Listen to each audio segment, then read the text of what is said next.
So it is like any other object you have around you. There are so many objects, So when you look at it, you see the knowledge you have about that comes into your head. So there is an illusion that the thought is something different. So it is you that create the object. The object may be there, but the knowledge you have about that object is all that you know. Apart from that knowledge and independent of that knowledge, free from that knowledge, you have no way of knowing anything about it. You have no way of directly experiencing anything. We started with that. When I use the word directly, it does not mean that there is any other way of experiencing things. That's a wrong word. Directly implies that there is some other way of experiencing things directly, other than the way you are experiencing things. So the knowledge you have about it is all that is there, and that is what you are experiencing. Really you don't know what it is. In exactly the same way, when you want to know something about thought, experience thought, it is the same process that is in operation there. There is no inside and outside. What is there is only the operation, the flow of the knowledge. So you cannot actually separate yourself from thought and look at it. So when once such a question is thrown at you, what should happen is that giving all the answers is no meaning, because all that is acquired and thought out. So that movement stops. So there is no need for you to answer the question. There is no need for you to know anything about it. So all that you know comes to a halt. Not literally, so it has no momentum anymore. It slows down. So then it dawns upon you the meaninglessness of trying to answer that question, because it has really no answer at all. The answers that others have given are there. So you have nothing to say on that thing called thought, because what all you can say is what you have gathered from other sources, and so you have no answer of your own. All right. But even then we can have a little conversation, I should say. All right. Apart from the question of if it is meaningful or meaningless. All right, yes.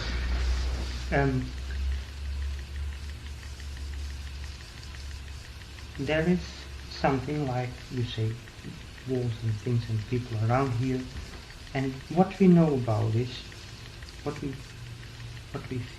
see about it, we know about it, only what we know, that's what we... Yes, but that is not what that person is. No. So you don't know actually anything about that person or the thing, except you see what you are projecting on that object or the individual, the knowledge you have about it. See, and this knowledge is the experience, It goes on and on, that's all. So what that really is, you have no way of knowing. See, if you are lucky enough, it's only luck, to get out of this trap of the knowledge, the question of reality is not there anymore. Because the question is thrown out by this knowledge, which is still interested in finding out the reality of things and to experience for yourself directly what the reality is all about. So when this is not there, the question is also not there. So there is no need for finding out any answer. Because this question which you are posing yourself and also putting it to me is born out of the assumption that there is a reality. And that assumption is born out of this knowledge you have of and about the reality. So when this is not there, the knowledge is not there, the knowledge is the answer you already have. That is why you are asking the question. The question automatically goes.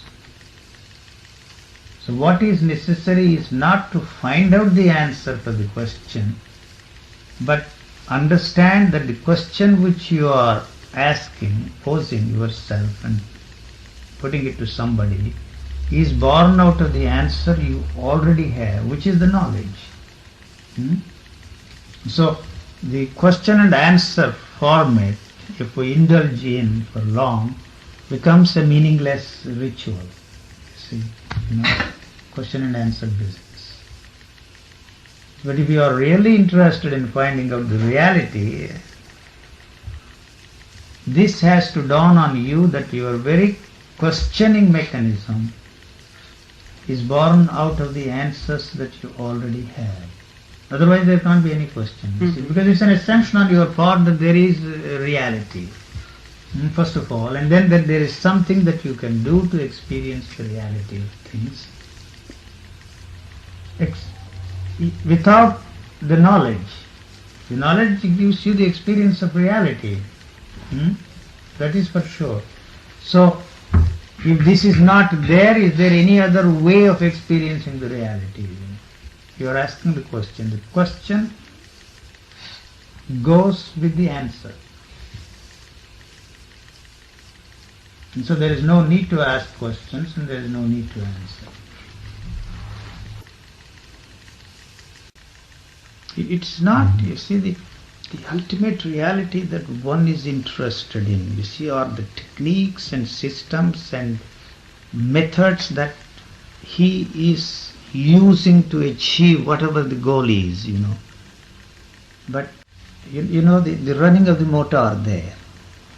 Not the teachings of the gurus, not the teachings of the holy men, not the techniques, you see, umpteen number of them you have, which will give you the energy which you are seeking. But that one, you see, if that movement is not there, is the thing that will set in motion and release the energy that is there. It doesn't have to be, you see, the holy man's teaching. It doesn't have to be any techniques that man has invented, because there is no friction there. You really don't know what it is.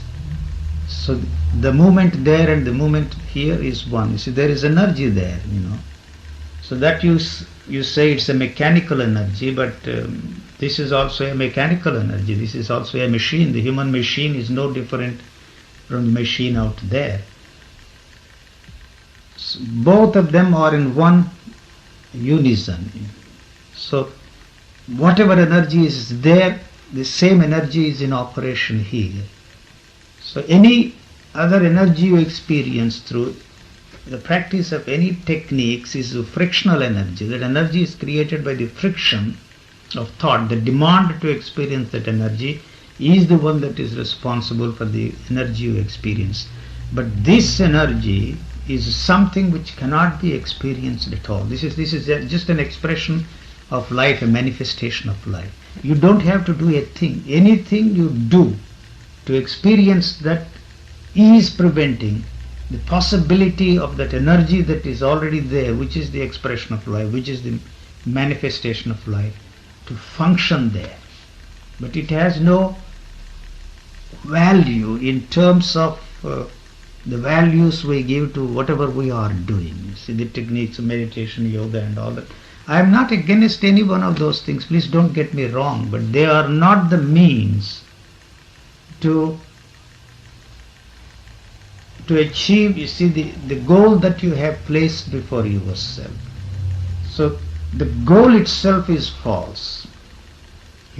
If the suppleness of the body is the goal you have before you, probably the techniques of yoga will certainly help you to keep the body supple, you see, but that is not the instrument, you see, to reach the goal of enlightenment or transformation or whatever you want to call it.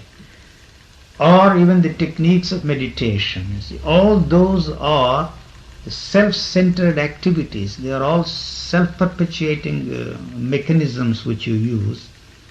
So the object of your search for the ultimate reality is defeated by all these techniques, because these techniques are self-perpetuating instruments which you are using.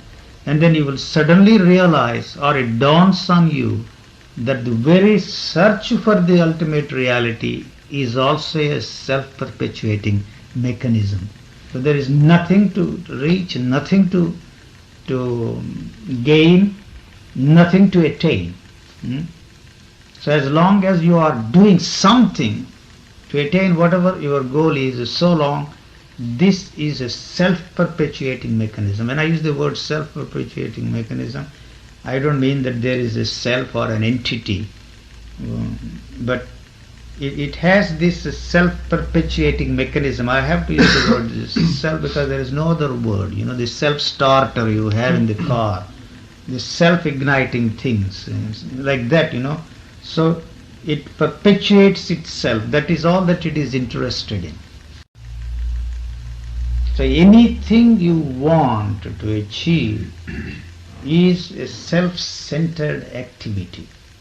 When I use the word self-centered activity, you always translate it in terms of something that should be avoided, because the selflessness is the goal before you.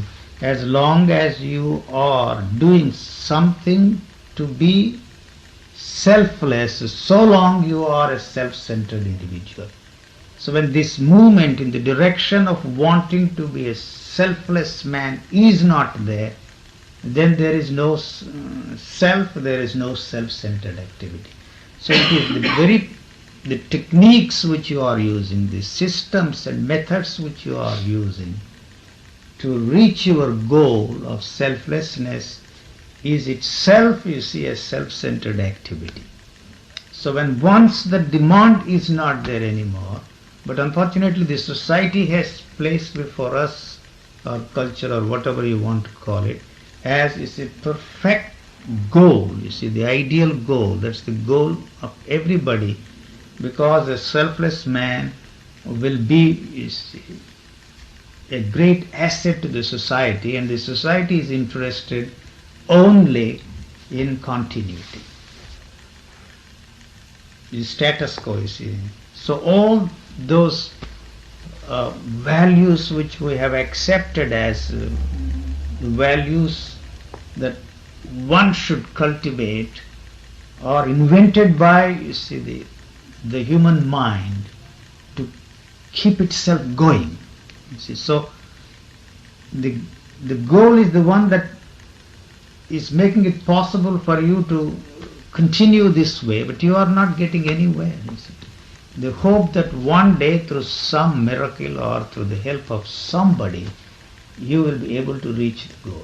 So it is the hope that keeps you going, but actually and factually you are not getting anywhere. You will realize somewhere along the line that whatever you are doing to reach your goal is not leading you anywhere. But then you see, you want to try this, that and the other. But if you try one, you see, that's enough. You see, all the other systems are exactly the same. But this has to be very, very clear, you see. Whatever pursuit you are in, you are indulging in, if I may use that word. And somewhere along the line it has to dawn on you that it is not leading you anywhere. So as long as you want something, so long you will do that. So that want has to be very, very clear. What do you want? That is why all the time I ask you the question, what do you want? I want to be at peace with myself, you see. So that is an impossible goal for you, because everything you are doing to be at peace with yourself is the one that is destroying the peace that is already there. So you have set in motion the movement of thought, which is destroying the peace that is there. You see, I don't know if it is. If it is clear to you, I know it's not very clear to me. Anyway, it's very difficult to understand that all that you are doing is the impediment, is the one that is disturbing the harmony, the peace that is already there. Any movement in any direction on any level is a very destructive factor for the smooth functioning and the peaceful functioning of this living organism. It is not at all interested in your spiritual experiences. It has no interest in any one of those spiritual experiences, however extraordinary they may be. When once you have one spiritual experience, there is bound to be a demand for more and more of the same, and ultimately you will want to be in that permanent state. There is no such thing as permanent happiness, permanent bliss at all. I can say that probably you think that there is, because all those books talk of the eternal bliss, permanent bliss, permanent happiness, and you know jolly well that it is not leading you anywhere. So the mechanism that is involved, the instrument that you are using is the one that keeps you going, because it does not know of anything else. It has come into being through so many years of hard work, effort and will. That itself is effort, that itself is will. You are wanting to be in a state of effortlessness through the use of effort is not going to succeed. So forget about the effortless state. It doesn't exist at all. So if you want to be in an effortless state through effort, how the hell are you going to achieve that goal? You forget that everything you are doing, any movement that is there, any want that is there, for whatever reason you want to be in an effortless state, is effort. So you cannot achieve that goal of effortlessness. Effortlessness is something which cannot be achieved through effort. So is there anything that you can do to stop the effort? Even that also is an effort. It's really a maddening thing. Thank God you have not pushed yourself really, into that corner. Then you you will really go crazy. You are frightened of that. It's impossible. You have to see that everything you are doing to be in that effortless state, for whatever reason you want to be in there, is effort. Even wanting not to use effort also is effort. The will, the effort, the total absence of will and the total absence of effort of all and every kind may be called an effortless state, but that effortless state is not something that you can achieve through effort, or not at all possible. I don't know. If you have ever understood, the meaninglessness of what you are doing. So you can change the techniques, you can change the teachers, but basically and essentially, the very teaching that you are using to reach your goal is the obstacle. It doesn't matter what teaching you follow. If you question the teaching, unfortunately, you have to question the teacher himself, So therein comes this sentiment. So something is wrong with me. One day I am going to understand. So if it is not possible for you to understand today, you are not going to understand at all. So the understanding is the demand, the absence of the demand for understanding. Either now or tomorrow. Now there is no understanding necessary. The understanding is only for the purpose of understanding something tomorrow, not today. Today you don't have to understand a thing at all. It may sound funny to you, but that's the way it is. So what do you want to understand? You can't understand me at all. I've been talking, I don't know, for 20 days.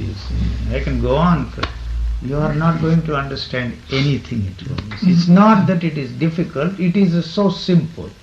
The complex structure that is involved is the very thing that does not accept the simplicity of it. That is really the problem.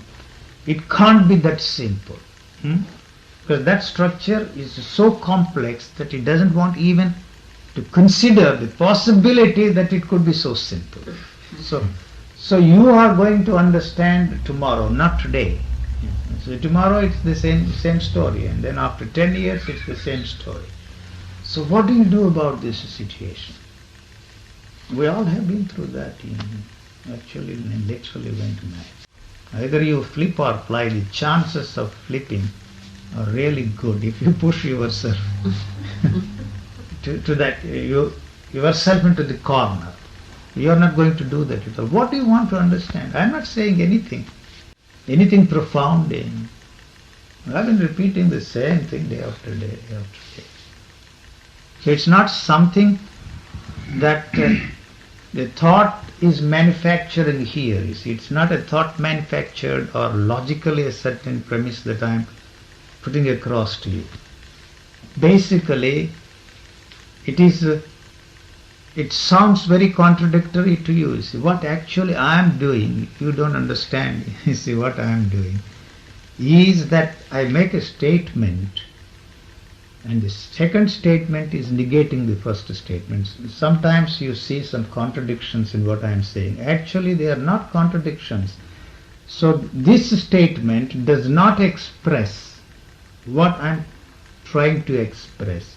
So the second statement is negating the first statement.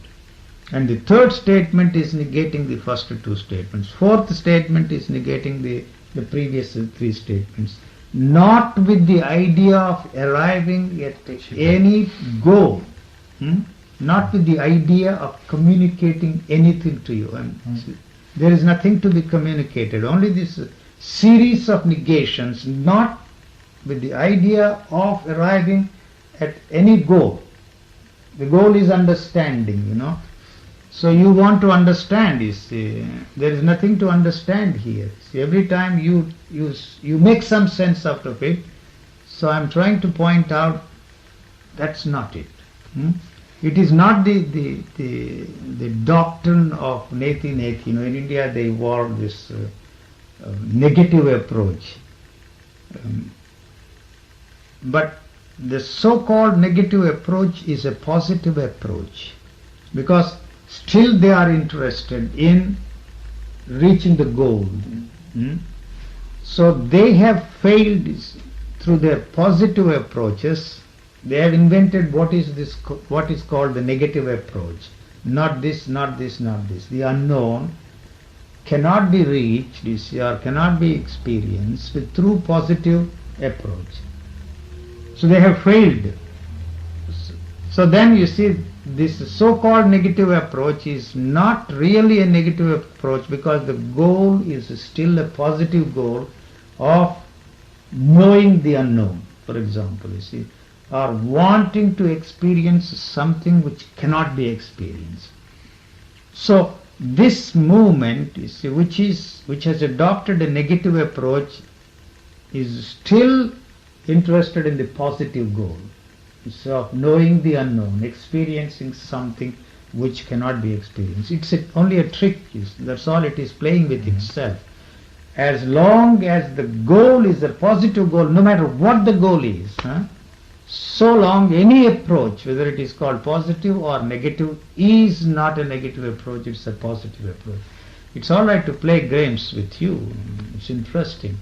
But there is no such thing as the beyond, no such thing as the unknown. If you accept that there is such a thing as the unknown, you will do something or the other to know the known. Your interest is to know. So this movement is not going to stop as long as it is interested in experiencing something that cannot be experienced. So that means that there is still something which cannot be experienced, So there is no such thing as the unknown at all. So how can you say that there is no such thing as the unknown? How can you make such a dogmatic assertion? You will find out, as long as you are pursuing the unknown, so long this movement is in operation.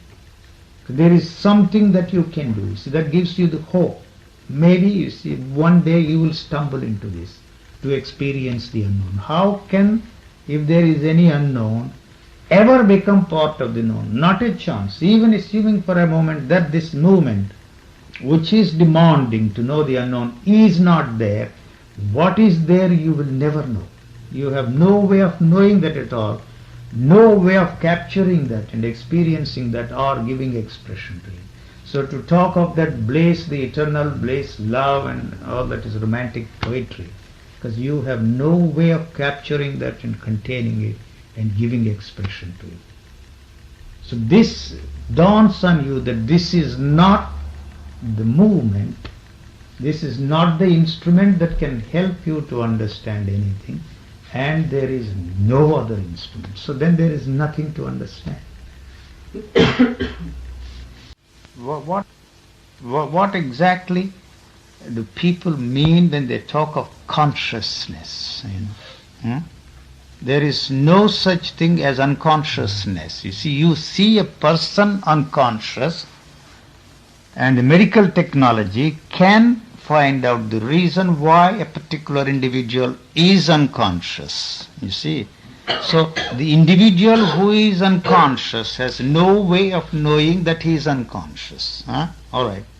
So when he comes out of that unconscious state, he becomes conscious. So do you think you are conscious now? Do you think you are awake?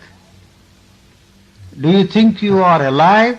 So it is your thinking that makes you feel that you are alive, that you are conscious. See, so that is possible only when the knowledge you have about the things is in operation there. You have no way of finding out whether you are alive or dead. So in that sense there is no death at all, because you are not alive, now.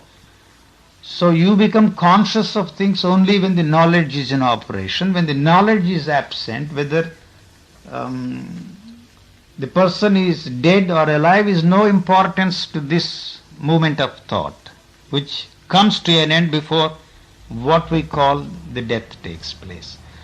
So it really doesn't matter whether one is alive or dead.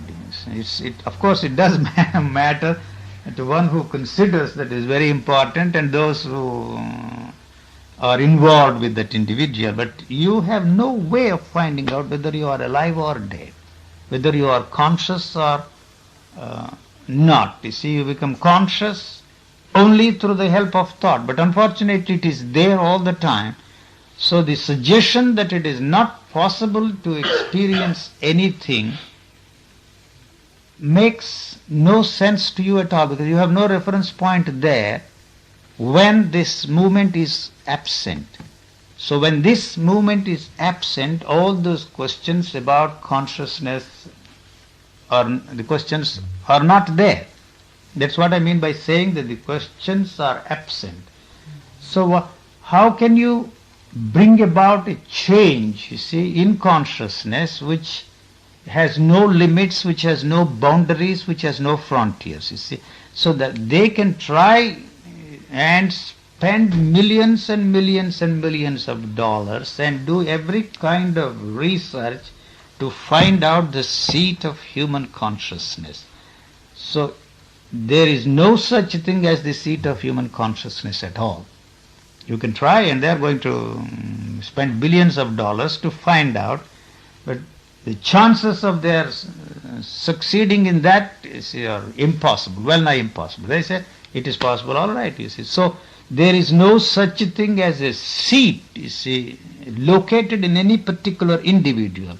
What is there is the thought, Whenever the thought takes its birth there, so you have created an entity, or a point, and in reference with that point, you are experiencing things. So when the thought is not there,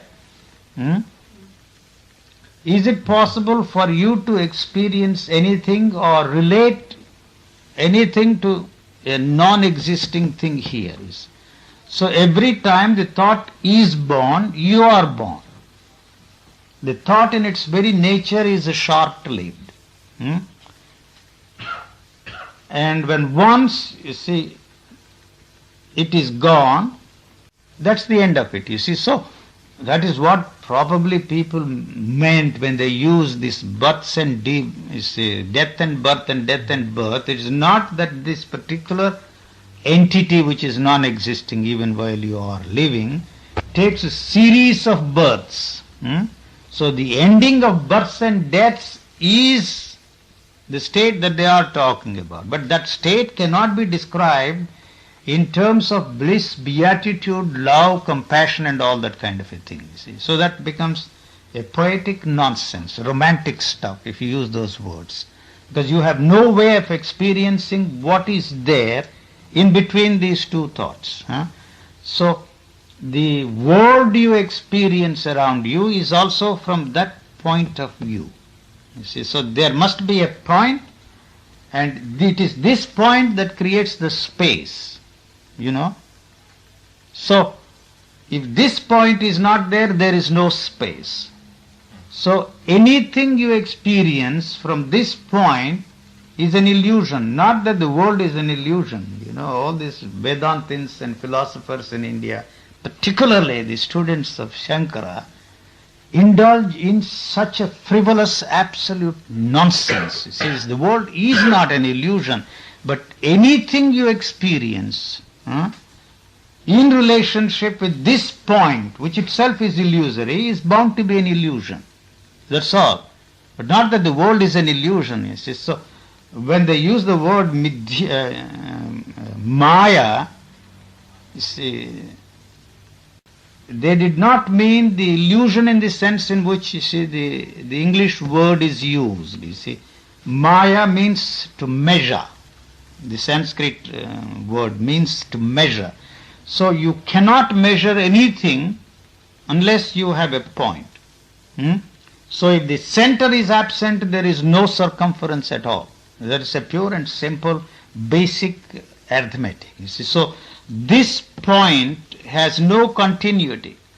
This point comes into being in response to the demands of the situation. The demands of the situation creates this point. You see, the subject does not at all exist there.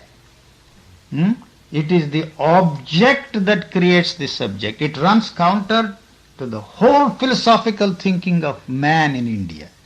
You know, so this subject comes and goes and comes and goes in response to the things that are happening there.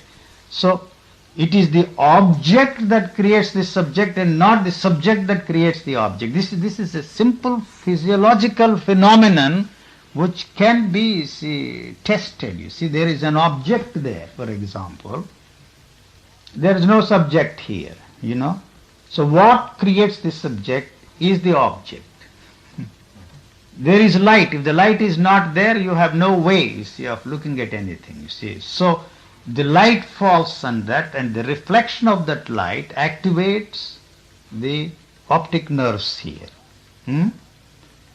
And that in its turn activates the memory cells.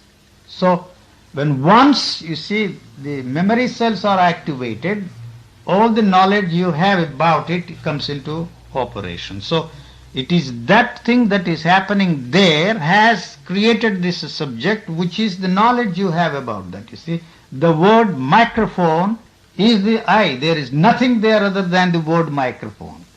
You know. So when you reduce it to that, you see, you feel the absurdity of talking about the self, the lower self, the higher self, and knowing, self-knowing. Self-knowledge is knowing from moment to moment is absolute rubbish, balderdash. You know, you can indulge in such absolute nonsense and, you see, build up philosophical theories, but there is no subject there at all at any time. It's not the subject that creates the object. So not only the I, but all the physical sensations are involved with this. It's the sound, you know. So the olfactory nerves, the smell, and the sense of touch, you see, any one of these sensations in operation necessarily have to bring this subject. It's not one continuous subject who is gathering all these experiences and piling them up together, adding them up together and says, this is me, but everything is a discontinuous, disconnected one. The sound is one, you see, the physical seeing is one, the smelling is one. Unfortunately, man, they say, has developed 4,000 nuances, these olfactory nerves, which are worthless for purposes of survival of the living organism. So the sense of touch means the vibration of the sound creates, the subject there. So it comes and goes, comes and goes, comes and goes. There is no permanent entity there at all. What is there is only what you call I, is only a first person singular pronoun. Nothing else. There, if you don't want to use that I to prove that you are a man without I, it's your privilege. That's all that is there. So there is no permanent entity there at all. And so while you are living, the knowledge that is there does not belong to you. So why are you concerned about as to what will happen after what you call you is gone? So the physical body is functioning from moment to moment, because that's the way the sensory perceptions are. That's the way they are. So to talk of living from moment to moment is, by creating a thought-induced state of mind has no meaning to me. So talking of living from moment to moment has no meaning, except in terms of the physical functioning of the body. And so that is in any case functioning from moment to moment. So when the thought is not there all the time, what is happening there is living from moment to moment. It is all frames, Millions and millions and millions of frames are there, to put it in this language of the film. So there is no continuity there, there is no movement there. The thought can never capture the movement. It is only when you invest the thought with emotion, you try to capture the movement, but actually the thought can never capture any movement that is there around you. The movement of life is the movement of life out there and here. Given together. They are together always. So the thought is essential only for the survival of this living organism. When it is necessary, it is there. When it is not necessary, the question whether it is there or not is of no importance at all. So you cannot talk of that state in poetic, romantic language. If there is one, he won't be hiding somewhere, He'll be there, shining, like the star. Can't keep such people under the bushel. To be an individual is not an easy thing, That means you are very ordinary. It is very difficult to be ordinary, You want to be something other than what you are. To be yourself is very easy. You don't have to do a thing. No effort is necessary. You don't have to exercise will. You don't have to do anything to be yourself.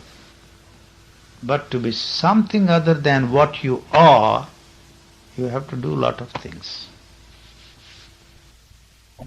I'm not suggesting that you should change yourself into something other than what you are. It is just not possible. I am not trying to free you from anything. So I don't think there is any purpose in this talking. But in the light of the description, maybe you will realize that the image you have of whatever you are after has no relationship whatsoever.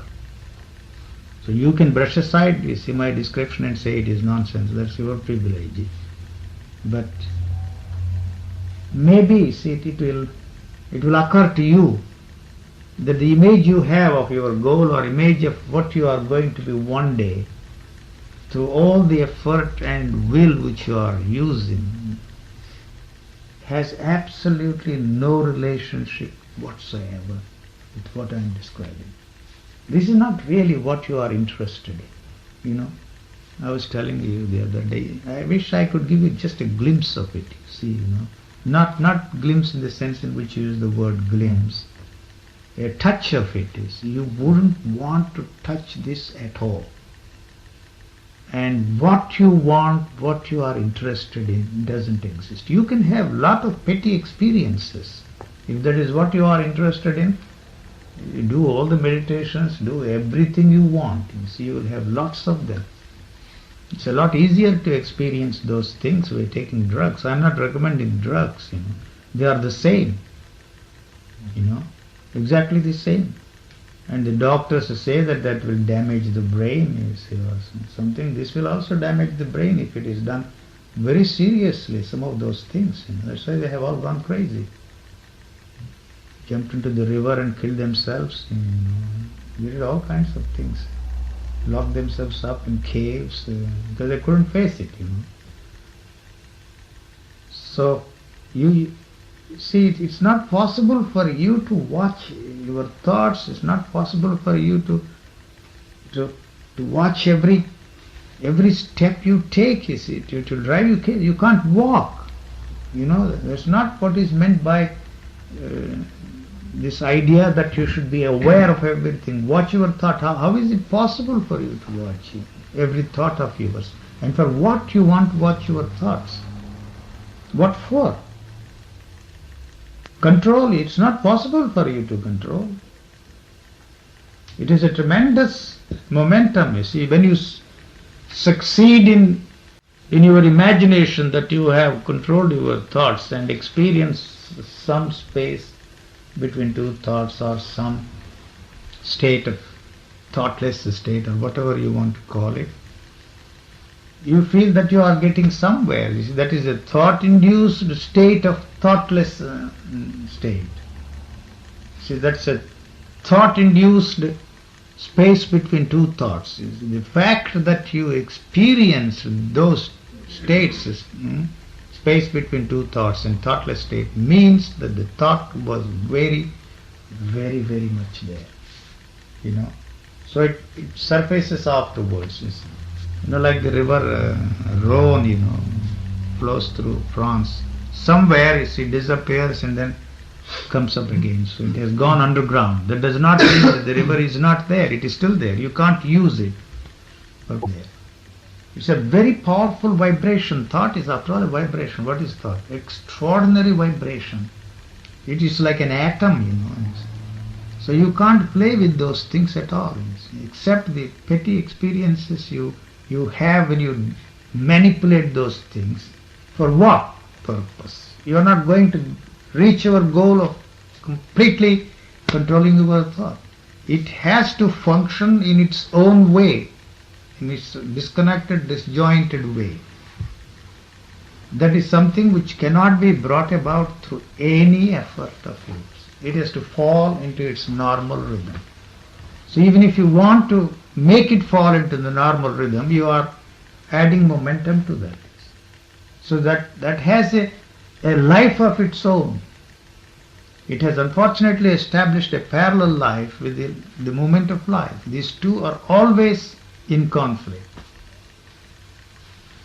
So that will come to an end only when that body becomes, you see, as I was saying yesterday, see, the thought has become the master of this body. You see, it's not has totally mastered the whole thing. It is still trying to control everything that is there. So you cannot put the servant out of the household, no matter what you do. If you forcibly do it, you see, he will burn the whole household, and then only, knowing very well that he will also be burned. It's a foolish thing for it, but that's what it's going to do if you try. So, but don't push these similes to the logical conclusions. But you'll find out for yourself when you do these things, you know, not just take them lightly. You take them lightly and play with them, that's all right. Just float along. No. You mustn't be afraid of... Nothing to pursue, just float. Even that floating is not a voluntary thing on your part. You don't have to do a thing. You are not separate from that. That's all that I am emphasizing. You cannot separate yourself from the thought and say these are my thoughts. That is the illusion you have. And so you cannot be without any illusion. You will always replace one illusion with another illusion. Yeah. Always. And you accept that as well. And I accept that as well in myself. You accept that you are always replacing one illusion with another illusion. So your wanting to be free from illusion is an impossibility. That itself is an illusion. So what do you want to be free from illusions? That's the end of you see. Now it's not that I'm frightening you, I'm just pointing out that it is not just, you see, a light-hearted game to play.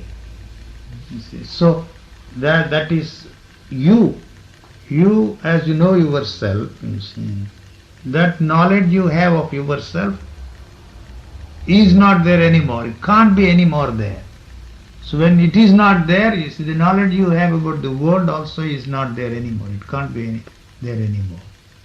So it is not going to come to an end that easy, and that it will always be replaced by another illusion. So you don't want to be a normal person, you don't want to be an ordinary person. That is really the problem. It's the most difficult thing is to be an ordinary person.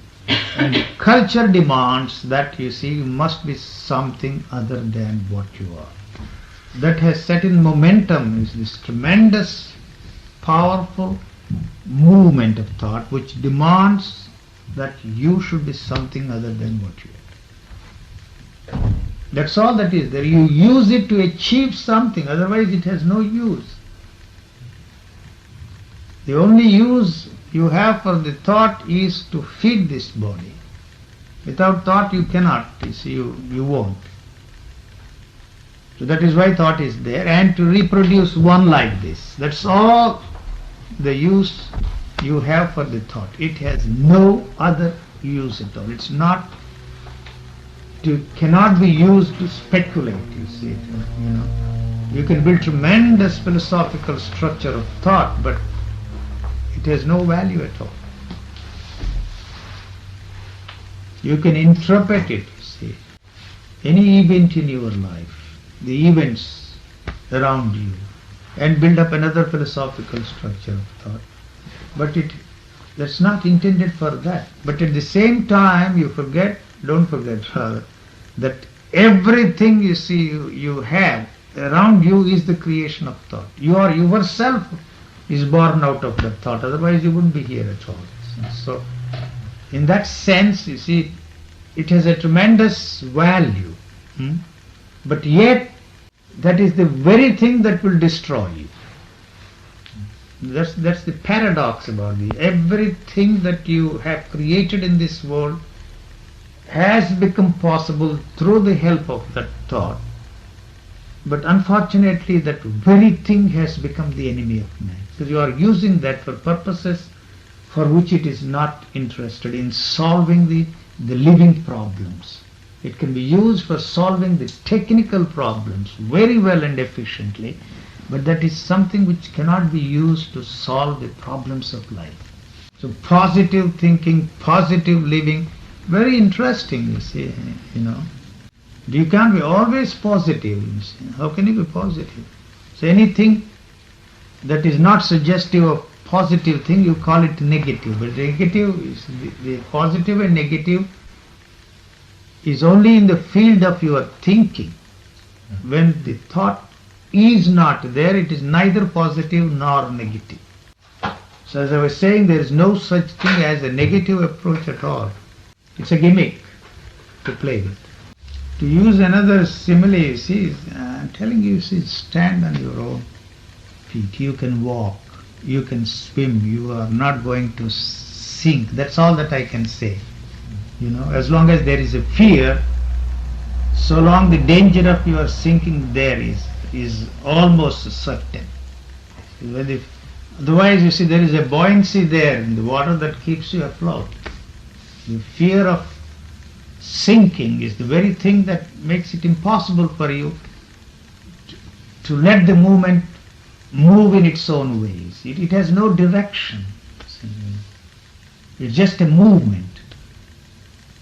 It has no direction. You're all the time trying to manipulate and channel that along a particular direction so that you can have some benefits out of it. It is just a movement without a direction. I don't care if it's automatically or not. There's a lot of automatically. The whole thing is an automatic one. But whatever is put in there, when you are stimulated, comes out. You see, to use the jargon of a computer language, the input has to be there. You understand? So this has been going on and on and on and on. So when there is a stimulation, it comes out, you see. So if it is not there, you see, it stops. So that's the reason why you go on, you see, acquiring this knowledge, feeding it all the time, you see, in computer.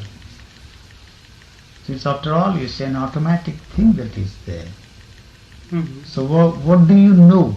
You know a lot, you see. You have gathered all this from various sources and filling it up. Most of it is not necessary, you see. So you know a lot and you want to know more and more and more to use it, you see. Of course, yes. There is no such thing as knowledge for the sake of knowledge. It gives me a power. It gives you power. I don't know what happened to me or one day was the same or not the same. I don't care about it. But I was really afraid for dying and also not being able to breathe anymore. And as soon as I feel something coming up like that, I'm scared to death. Yes, that prevented the possibility of the physical body going through the process of actual physical dying. The body has to go through it. Because every thought that everybody felt before you, every experience that everybody experienced before you, every feeling that everybody felt before you, all that is part of your being. So you can't come into your own unless the whole thing is completely and totally flushed out, if I may use that word, out of your system. See, that is something which you cannot do or make it happen with any effort or volition of yours. So when the time comes, you see, you may not have asked for it, you see. You may not have asked for it. You would never ask for the end of you, as you know yourself, as you experience yourself. Sometimes it does happen, you see. So the fear of something coming to an end, the fear of what you know, as yourself and as you experience yourself, prevented the possibility of the whole thing snapping out there, you see. And you are lucky enough, you see, that would have happened and the whole thing would have fallen into its natural rhythm, which is discontinuous and disconnected. So that is the way, see, the thought functions. There is no continuity of thought.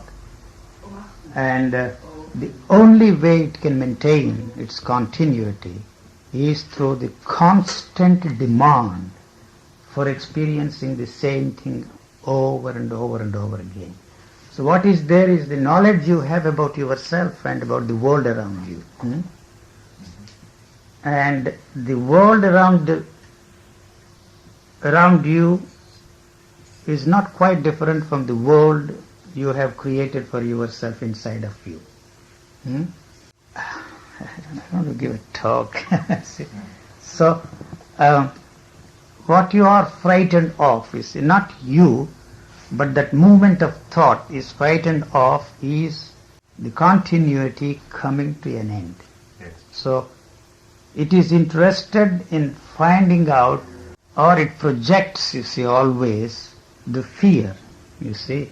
When I was 2, I also drowned. Yes. And I couldn't get air. Yes. So, I think that's an excuse. True, but you see, it's not an easy thing, to go through that. It's a tremendous effort on your part to prevent the whole of thing being sucked into something like a vacuum cleaner, You see, the whole of your energy, everything that is there, is drawn into something like, sucking everything that is there into this sort of vacuum cleaner. See, that's a very frightening situation. Yeah. So the fear is its protective mechanism. The fear is the protective mechanism. I see. So the physical fear is altogether different. The physical fear is very simple, you see. The physical fear is there only for the survival of the living organism. So you have, through your thinking and experiences, built on the foundation of the physical fear, which is essential for survival, what you call is a psychological fear. You see, the fear of what you know coming to an end. So the body knows that, you see, it is immortal. I very deliberately use the word immortal because nothing there comes to an end. So talk of love is one of the most absurd things. There must be two. Wherever there is a division, there is, you see, this destruction. Kindness is two. You are kind to somebody, or you are kind to yourself. There is a division there in your consciousness. Anything that is born out of that division is a protective mechanism, and in the long run it is destructive. Protective against what? It is trying to protect itself. The thought is protecting itself. That is why it is interested in continuity. The body is not interested in protecting itself. Whatever intelligence that is necessary for the survival of the body is already there. So the jungle we have created through our organization needs that intellect, you see. The intellect that we have acquired through our studies, through our culture, through the whole lot. It has a parallel existence of its own, and it is interested in the survival of a different kind. Because there is no end to the life here. This is only an expression of the life. If you and I go, the life goes on. You see, if those lights go. So, if for some reason it cannot renew itself and survive in that particular situation, it goes merrily and gracefully. So it knows nothing is lost. So this living organism is not interested in the continuity in terms of years. So this is functioning from moment to moment. This is all the religious people who are trying to interpret the religious texts in terms of living from moment to moment is a thought-induced state of mind, you see. So the sensory perceptions function from moment to moment. There is no continuity of your physical seeing, there is no continuity of your physical hearing, there is no continuity of your smelling, there is no continuity when you eat something, there is no continuity in the sensory thing called the sense of touch. You see, they are all disconnected and disjointed. But the thought, in its interest to maintain itself and to continue without any interruption, demands these experiences all the time. You see, that is the only way it can maintain its continuity. So the body functions in a completely different way, and it is not interested in the activity of the thought. The only thought that is necessary for this body is the thought that it has to use for the survival of the living organism. Even, you see, if you do not feed this body, it is not concerned about it. So It has certain resources which you have built up, you see, through years of your eating. It falls back and lives on it. When that is finished, it goes. So for a day or two probably you feel the hunger tantrums. At the same time you regularly eat. But the body is not really concerned whether you feed the body or not you feed the body. So at the same time it is foolish and perverse not to feed the body, hoping that you see you will attain some spiritual goals. That's what they do in India. They put the body through all kinds of stresses and strains, torture it, because they feel that through this endurance, they will be able to achieve whatever their spiritual goals may be. So you see, there is nothing that you can do to make that happen through any will of yours, through any effort of yours, through any volition of yours. So that is the reason why I always maintain that if this kind of a thing happens, it is not something mysterious. You see, the thought falling into its natural rhythm of discontinuous and disconnected functioning. That's all. That's all that is there. So then thought is in harmony with the sensory perceptions, the activity of the senses. So there is no conflict there, there is no struggle there, there is no pain there. There is a harmonious relationship between the two. Whenever there is a need for thought, that thought is always there to act, you see. So the act that this body is interested in is only the action that is essential for the survival of the living body. And it's not interested in any ideas you have about, you see, your religious goals or material goals. It's not at all interested. So there is always, you see, this constant battle between these two things. So the thought is not something mysterious, which is what the culture has put in there, which is, of course, society. They are not different, culture and society. And the society is interested in continuity, in permanence. It is interested in status quo. So it is all the time maintaining that status quo. So that is where the thought is helpful for the society. And it says if you don't act that way, if you don't think that way, you become, you see, antisocial, because all your actions will become, you see, thoughtless, impulsive actions. So it is interested in channeling every thought of yours in that particular direction which maintains the status quo of the society. So that's why there is basically, essentially, and fundamentally a conflict between these two. The culture, which is not yours, which is not mine, but we have adopted that, accepted that, to use it as a means of survival. That's all. So that has a momentum of its own, totally unrelated to it. As long as you use that, so long you are not an individual at all. You can become an individual only when you break away from the totality of that wisdom. So there is no such a thing as your mind or my mind. Maybe there is such a thing as the world mind, where all the cumulative knowledge and the experiences thereof is accumulating and passed on from generation to generation. So we have to use that to function in this world sanely and intelligently. If we don't use it, you see, as I was saying the other day, we will end up in, a funny form and sing the Looney Tunes and merry melodies.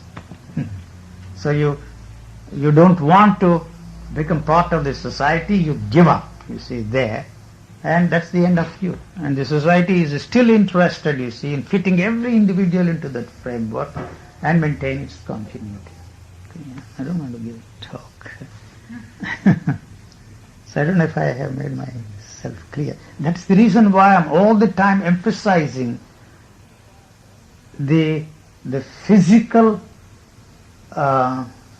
aspect, you see, and not with the idea of selling out something, you see, but to emphasize this and express it in what you call enlightenment, is liberation, moksha, mutation, transformation, only in pure and simple physical and physiological. You see, both same, physical and physiological. But to emphasize, I use those two words, physical and physiological terms, and there is absolutely no religious content to it and no mystical overtones or undertones to this functioning of the body.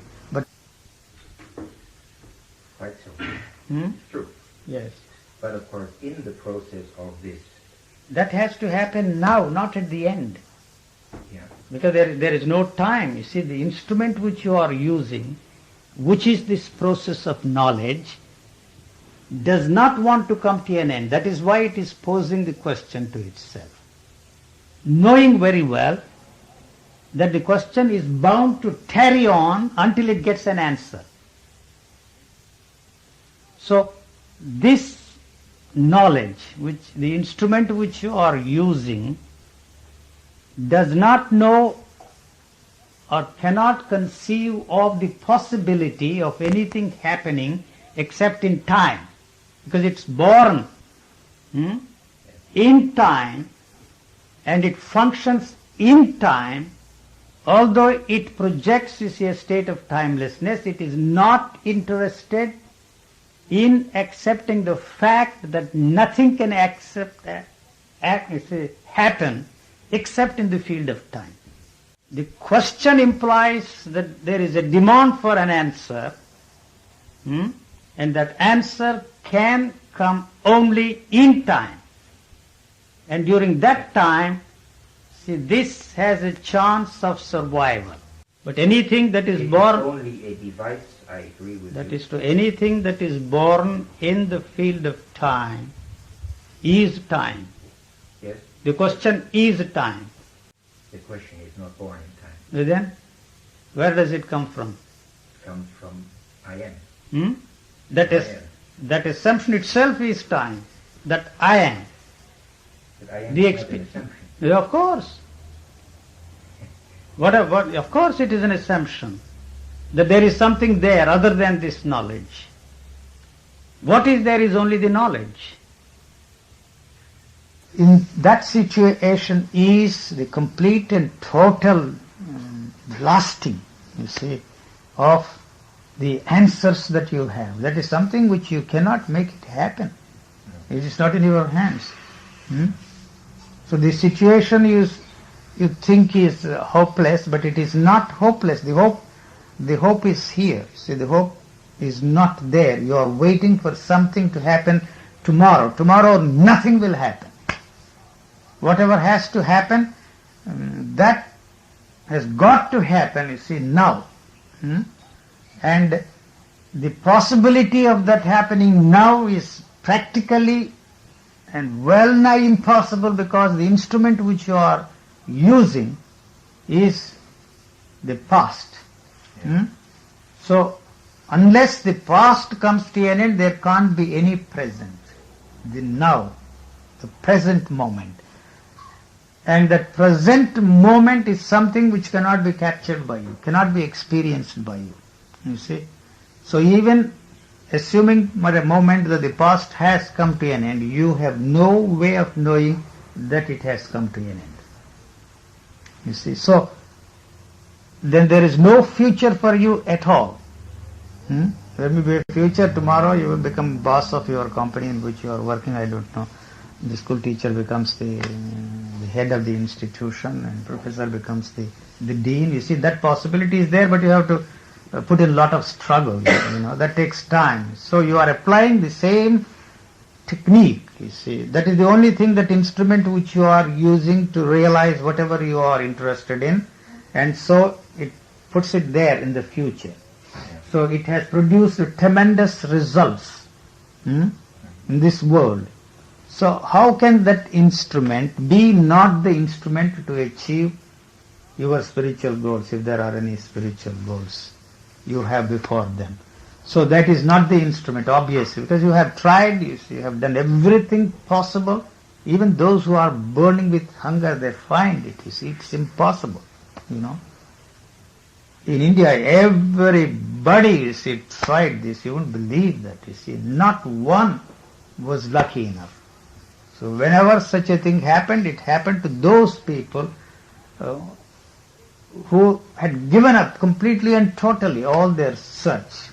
That's an absolute requisite for that kind of a thing. The whole movement has to slow down, you see, and come to a stop. But anything you do to make it stop is only adding momentum to it. That's really the crux of the problem. So what you are interested in doesn't exist. It's your own imagination based upon the knowledge you have about those things. And so there is nothing that you can do about it. You are chasing something that does not exist at all. I can say that, you see, until the cows return home. I don't know when they return home here or the kingdom come, but that kingdom will never come. So you keep on going, hoping that somehow, you see, you will find some way of achieving your goal. So your interest in attaining that for the purpose of solving your day-to-day problems is a far-fetched idea, because that cannot be of any help to you to solve your problems. That is very essential. So if I had that enlightenment, you see, I would be able to solve all my problems. So you cannot have all that, you see, and enlightenment, you see. When that comes, it wipes out everything, you see. You want all this and heaven too. Not a chance. So that is something which cannot be made to happen through your effort or through the grace of anybody, through the help of even a God walking on the face of this earth, claiming that he has specially descended from wherever, from whatever heavens, for your sake and for the sake of mankind. That is just absolute gibberish. So nobody can help you. Help you to achieve what? That is the question, you see. As long as your goal is there, so long, you see, these persons and their promises and their techniques look very, very attractive to you. They go together. So is not sadhana necessary, is not something you must do, is anyway you are doing, you see, So can I be without doing anything? You can't be without doing anything. Unfortunately, you are doing something, and the doing has got to come to an end. And in order to bring that doing to come to an end, you are doing something else. That is really the crux of the problem. That's really the situation in which you find yourself. That's all that I can say. See, point out the absurdity of what you are doing. As I said yesterday, see, what brings you here will certainly take you somewhere else. So you have nothing to get here, you see, you will not get anything here. Not that I want to keep the things for myself, you see. You can take anything you want, I have nothing to give you, you see. I am not anything that you are not. You think that I am something different, and the thought that, you see, that I am different from others never enters my head. Never. Only when you ask questions, you say, I feel, why are these people asking these questions? How can I make them see? I still have some trace of illusion. Maybe I can try. You see, even the trial, you see, has no meaning to me. There's nothing that I can do about it. You see, to me there's no mind at all. You see, the mind is the totality. It's not that I'm giving a peculiar definition of mind. The totality of your experiences and the totality of your thoughts. As I was saying yesterday, there is no thoughts which you can call your own.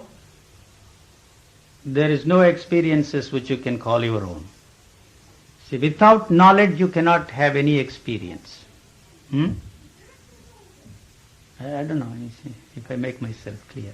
So, every time you experience through the help of this knowledge, the knowledge is strengthened and fortified. See, this is a vicious circle. It goes on and on and on and on.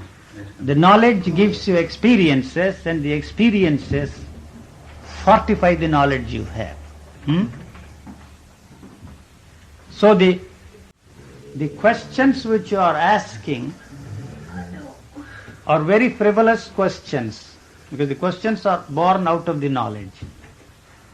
So if there is any answer to that question, it is not necessarily your answers, the answers that have been accumulating through centuries, you see. So there is a totality of the knowledge that has been accumulating, cumulative knowledge, cumulative experiences are there. You are using them to communicate to yourself and to communicate to others.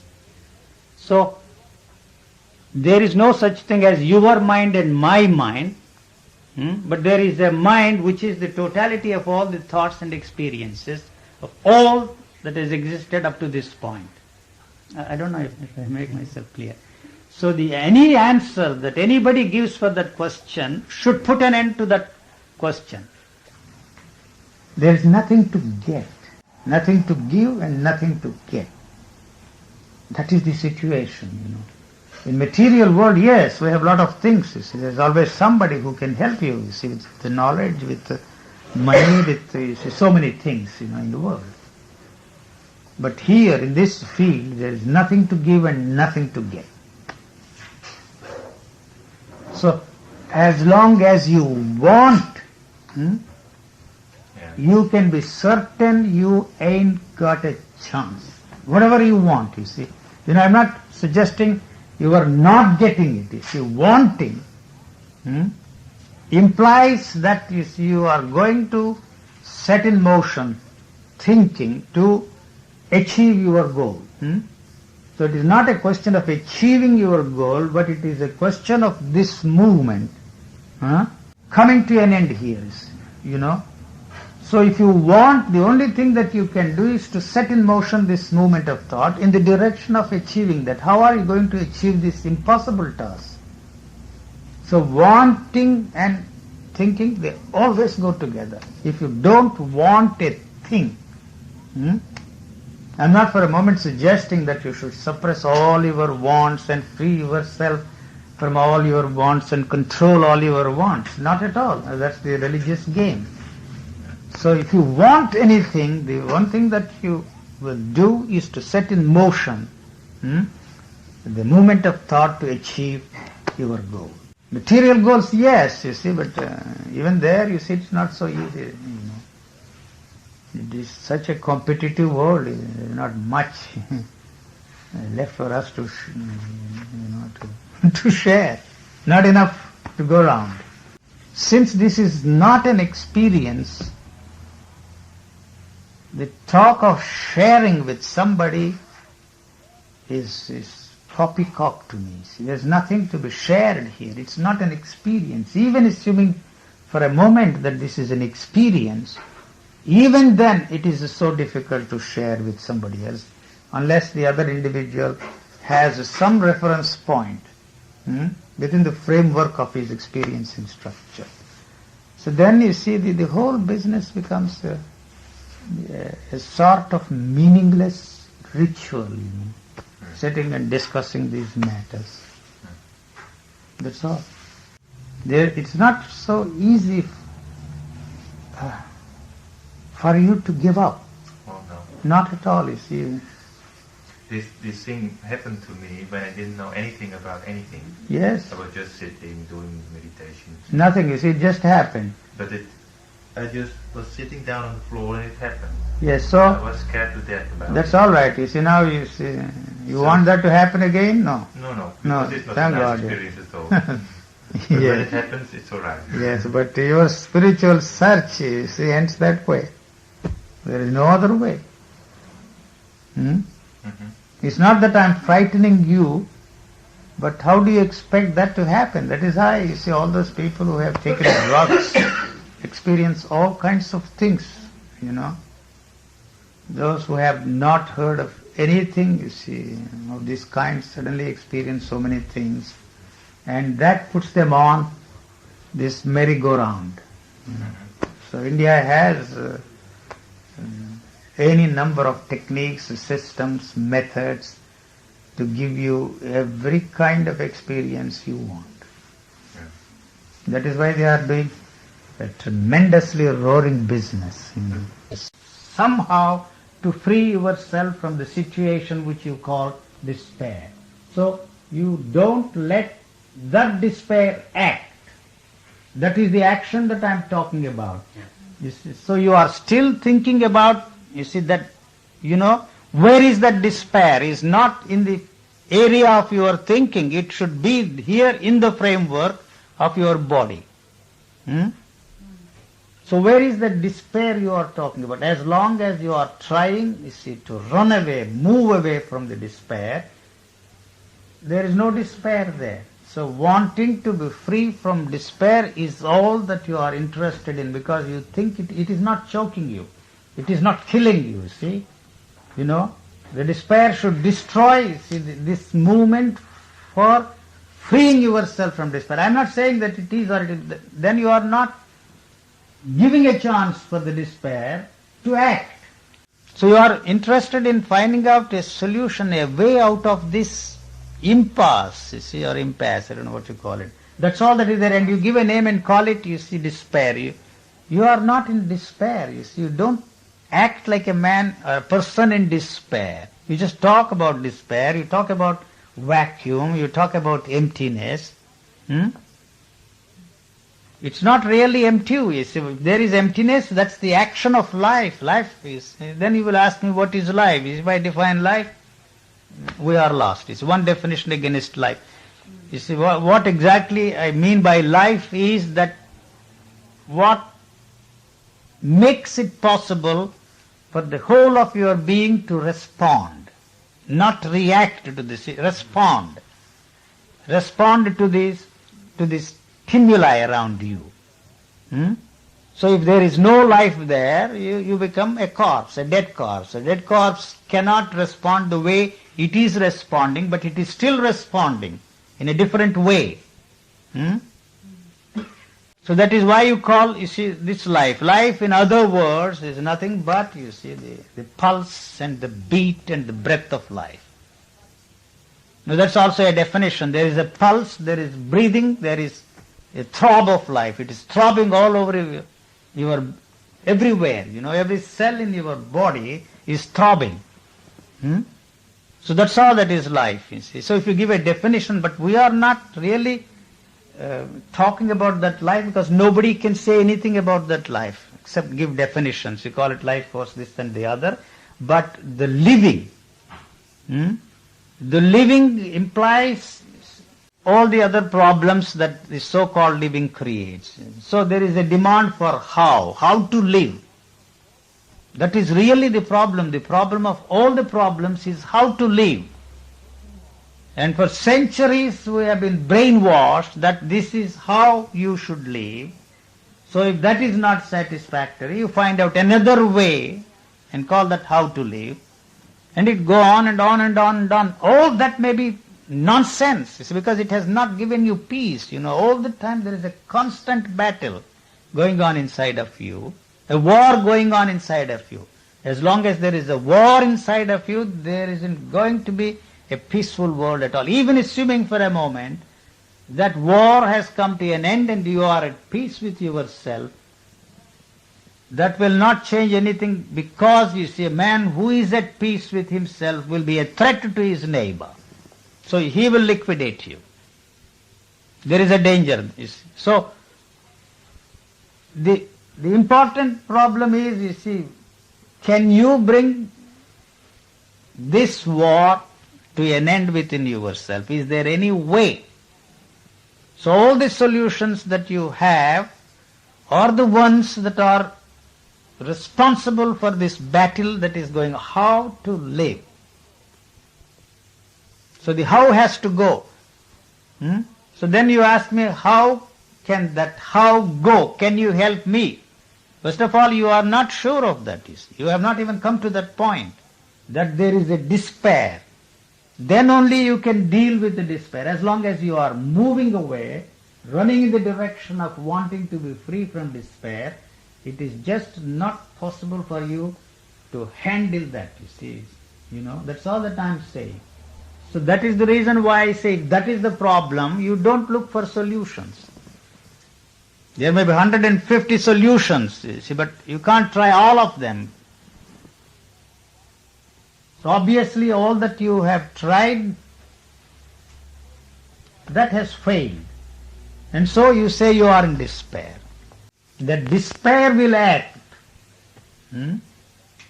That's all that I am saying. What is the action? That action can never be within the framework of your thinking. Any action that is within the framework or the product of your thinking will inevitably create despair. It may give you certain results for a while, so certain experiences, and they always demand more and more and more of the same. And then you see this keeps the whole thing going, and then that gives you hope. The hope is here, and you say the situation is hopeless. The situation is not hopeless. The hope is here now. Because, as you say, the despair is there. And so the hope to resolve that, to solve that, to handle that, to come to grips with, and find out if there is any way of freeing yourself from the despair. Instead of, you see, letting that act, you are running away from that and still finding out if there is any way that you can be free from despair. So that applies to all the situations in life. Either you are stuck with your frustration, which is despair, or something else, So what you want to do in such a situation is you have to find out the solution for yourself. If I give you another solution, it will be like the hundreds of solutions that you already have. You will add this to the list of solutions that you have. This is not going to help you to solve your problem. That makes it more difficult. One more solution you have. So if there is any solution, that solution has to come from that which you are trying to be free from, and not from any outside agency. That's going to act. You see, that action is something extraordinary. If once, you see, that despair problem is solved, all the others are solved, because every other problem is the variation of the same. So you never want to solve the problem. You are more interested in solutions, That's why I am repeating the same thing over and over again. In 10 different words. My vocabulary is limited, so I have to use the same words. You can increase your vocabulary and find new phrases, but it doesn't serve any purpose. People experience without knowing, without asking for them, without doing any such things. So when once, see, this was a frightening experience for you, but other spiritual experiences. So they want to make them happen again and again and again. Anything you make it happen has no meaning at all. So what I am suggesting is that all the problems we have cannot be solved on psychological and ethical level. Man has tried for centuries to solve them, but he has failed. And what keeps him going still is the hope that one day, by doing this more and more of the same, he will achieve. But the body, as I was saying, has a way of resolving these problems, because you see, it cannot take them. The sensitivity of the sensory perceptions is destroyed by whatever you are doing to free yourself from whatever you want to be free from. So it is destroying the sensitivity of the nervous system here. The nervous system has to be very alert for the survival of this living organism. It has to be very sensitive. Your sensory perceptions have to be very sensitive. Instead of allowing them to be sensitive, you have invented what is called the sensitivity of your feelings, the sensitivity of your mind, the sensitivity towards every living things around you, sensitivity to the feelings of everybody that is there. And this has created a neurological problem. So all the problems are neurological, not psychological and not ethical. That's the problem of the society. The society is interested in status quo. It doesn't want to change. The only way it can maintain the status quo or the continuity is through this demand, you see. The demand that everybody should fit into this structure. Whereas every individual is a unique individual. Physically speaking, it's a unique individual. Nature is creating something unique all the time. It is not interested in a perfect man. It is not interested in a religious man. So we have placed before man the goal or the ideal of a perfect man, a truly religious man. So anything you do to reach that goal of perfection is destroying the sensitivity of this body. It is creating violence here. It is not interested in that. You don't want to be without any problems. You are yourself the problem. If you don't have any problems, you create problems. The end of the problem is the end of you. So these problems will remain until the end. So you go, then the problems go. 70, 80, 90, 100 years. Well, depends upon how long you are going to live. The hope remains. It's not a pessimistic situation, it's really a realistic situation, you know. So I'm not giving you any solutions. Please, for goodness sake, look at your problem if you can. You see, you can't separate yourself from the problem. That's really the problem. And say this is the problem. So the problem is created by, you see, the opposite of it. Why do you feel unhappy, first of all? Why do you feel this feeling of unkindness in you? Because of the goal. It is that creates the opposite. You can watch for yourself. I don't have to tell you. I should be like that. I ought to be that. You see, I must be like that. So I am not that. You see, it is that has created the opposite of it. That's all the time point. If that is gone, this also is gone. This man cannot be a cruel man. Man cannot be an insensitive man, not sensitive within the framework of your cultural mores. You see, but this is a different kind of, you see, a sensitivity. So as long as you are pursuing those ideals that the society or the culture has placed before you, so long you will remain the opposite of it. And the hope that one day through some miracle or through some help of somebody, some God, some guru, you will be able to resolve the problem. Not a chance.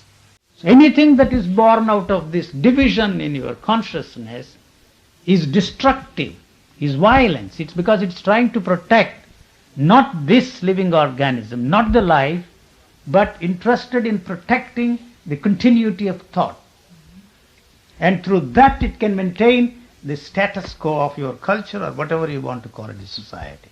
So the problems are neurological. If you give a chance to the body, it will handle all those problems. But if you try to solve them on psychological level or on ethical level, you are not going to succeed. What do you mean by giving a chance to the body? Anger is here. Where is anger?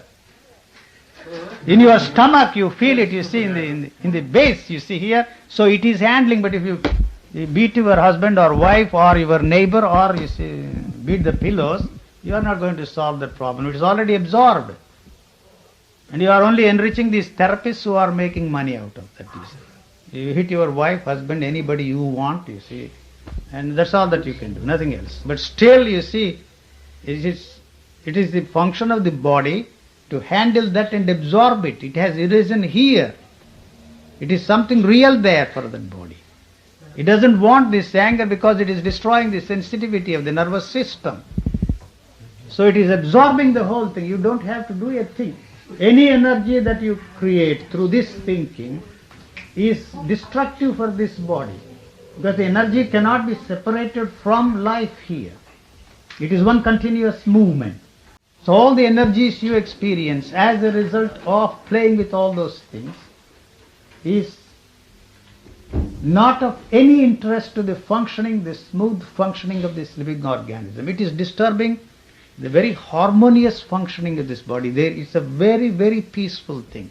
The peace there is not, you see, this innate dead silence you experience. But it's like, you see, a volcano erupting all the time. That is silence, that is peace. The blood is flowing, you see, through your veins like a river in spate. You see, if you try to magnify the sound of the flow of your blood, you will be surprised. Like the roar of the oceans. So if you put yourself in an what do they call it? Soundproof room, you will not survive even for 5 minutes. You will go crazy because you can't hear, see, the noises that are there in you. The heartbeat of your heart is something which you cannot take in. So you love, you see, to surround yourself with all these sounds, and then, you see, you create some funny experience called the experience of a silent mind, which is ridiculous, absurd.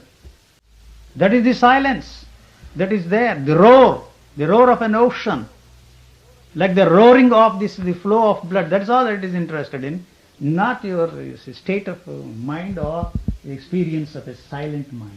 It is not interested in your practice of virtues, not interested in practice of your silences.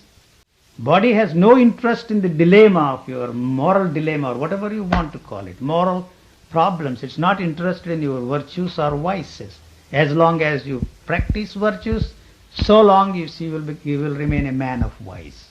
They go together. If you are lucky enough to be free from this pursuit of virtue as a goal, along with it, you see, the vice also goes out of your system. You will not remain a man of vice.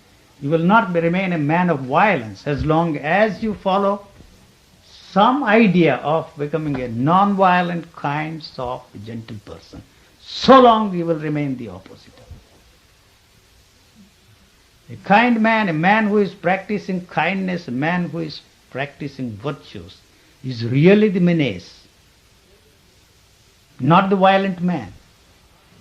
There is a feeling, there is a demand that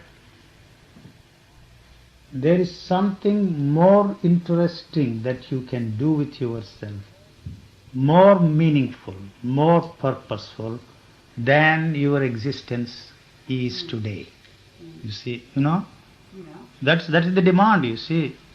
That is why there is this restlessness. You see, you become restless because of this drive in you, which is put in there by the society or culture, that makes you feel that there is something more interesting, more meaningful, more purposeful that your life can be than what it is today. We're trying to find the more naturalness of yourself, doesn't it? No. It's just, again, words that society has put together. Exactly. The naturalness is destroyed by that demand which is put in there by the culture. So then, you see, your life looks meaningless to you. If that is all that you can do, you have tried, you see, to fill in that boredom with everything possible.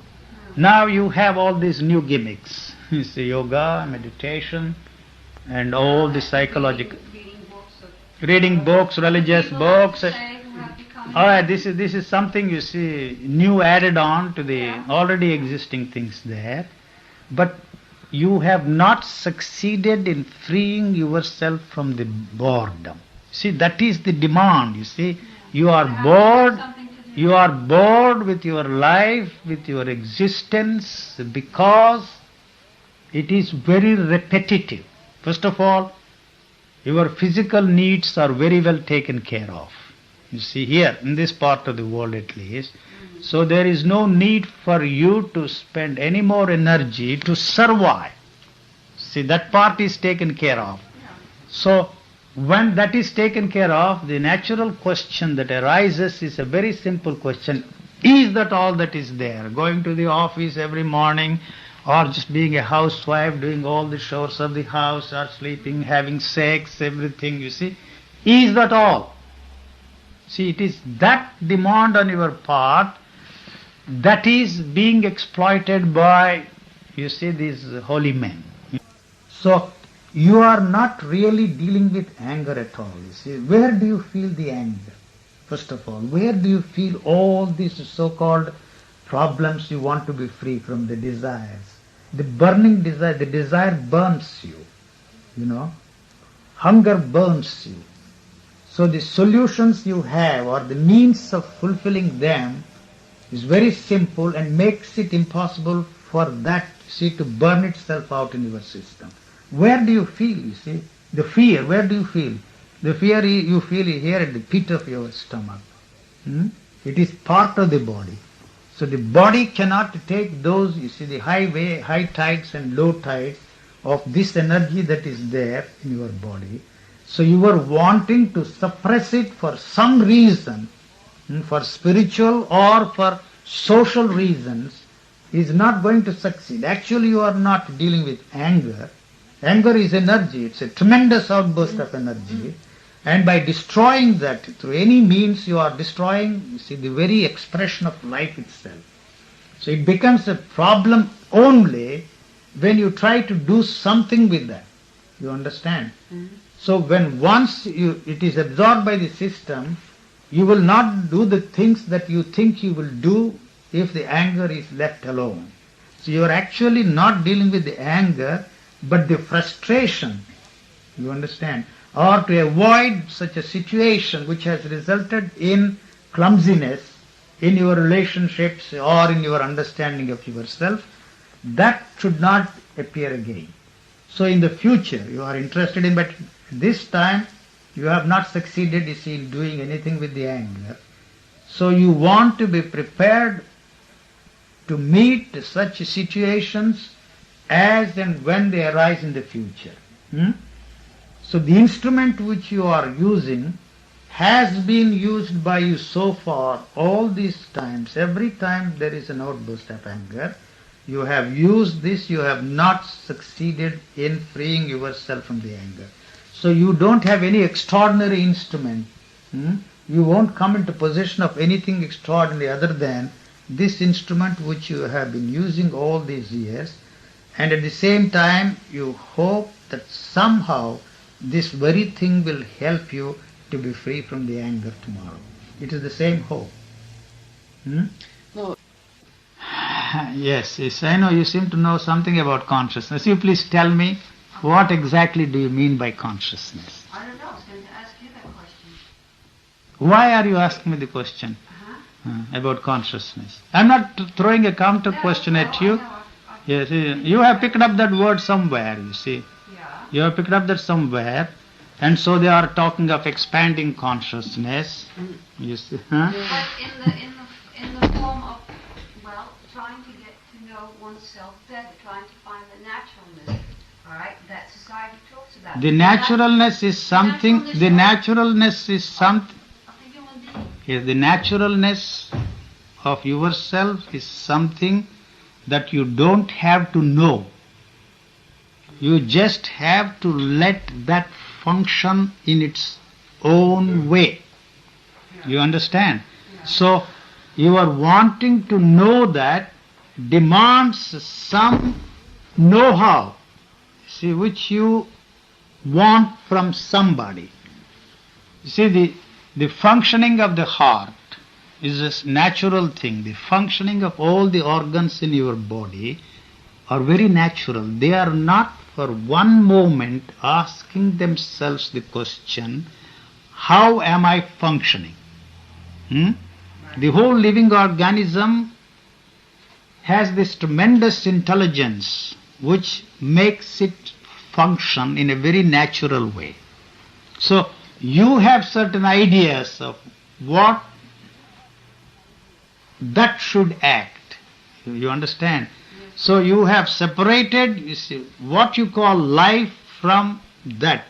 What you call life is living, you see, which is in no way related to the functioning of this living organism. So naturally you are asking the question, how to live? How to live is your problem.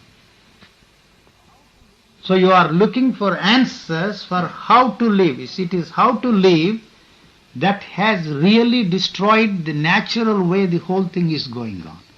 So that is where the culture steps in, and this is the way you should act. This is the way you should live. This is the one and the only thing that is good for you and good for the society. So you want to change that, you see. Something there. What is it that you want to change there? That's all that I'm asking. Oh, I wish I knew. You will never know, but and yet Probably not. you will never know. So what is it that you are trying now then? See, don't you see the absurdity of what you are doing?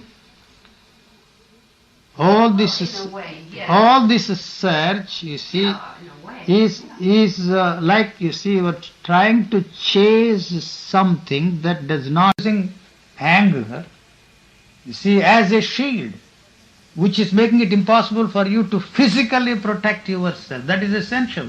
I am not saying for a moment, your anger makes it impossible for you to deal with that situation. You will deal with another, take the chair and hit that fellow. You see, don't say that, you see, it's a non-violence, or you should not hurt somebody else. He is hurting you. You read in the Bible, eye for an eye, tooth for a tooth. You never practice that. Of course they practice it, you see, on a larger scale. But in daily life it is something terrible to do that. So I don't see any problem at all. I don't see any problem. Nobody wants to look at the problem, you see, for the simple reason he is more interested in solutions rather than the problem. What is the problem? So there is no point in discussing those hypothetical situations for the simple reason that a person who is hopping mad with anger, burning with anger, will not sit and discuss the question of anger. You know? That is amazing. That's the time to deal with those things, when you are really burning with anger, burning with desire, burning with all those things that you want to be free from. Otherwise, you see, it becomes a classroom discussion. You see somebody talking on the anatomy of the anger, anatomy of how the anger arises, or the anatomy of love. It's too ridiculous. Or offer solutions which don't work when there is really a situation like that. So that's the reason why I don't discuss all these things. No problem. There's no problem for the individual. When he's mad with anger, that's the time for him to deal with it, you see. So where is the time for him to do it? You cannot do two things together, you see. It stops the thinking. You think that man will act, you see, in a thoughtless way. He will act in a thoughtless way because you are not dealing with the anger at that moment. But how not, you see, or how to prevent the results of letting that anger stay there. So it is that is responsible for beating, you see, or doing something, but actually not when the anger is burning the whole of your being. On stills. U.G., Yes, sir. is there a possibility of looking at the problem? No, because you are yourself the problem. So there is no answer. There is no way of separating yourself from the problem. That's what you are trying. Yes. You see, that is what I mean by saying that you are putting anger out there and trying to look and deal with it as if it is an object outside of you. It is something outside of you.